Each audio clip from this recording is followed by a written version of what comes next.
One of the reasons that Oompaville and Kallmekris are so upset is because they saw an image of Chris over on Twitter without a top on. Somebody had photoshopped it that way. And somebody was using my logo and a fake account pretending to be me, so they thought it was me. So they started to say that they were both calling their lawyers and getting a restraining order against me, even though I'm here in Italy and I had nothing to do with it. So you can understand that when people don't actually know what's going on, they jump to conclusions. They have a knee-jerk reaction.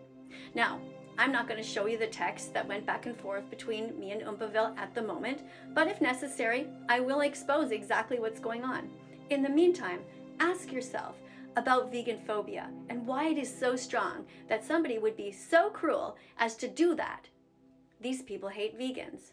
And it continues. So do Oompaville and Kallmekris. And they shouldn't. We're here just to defend the animals.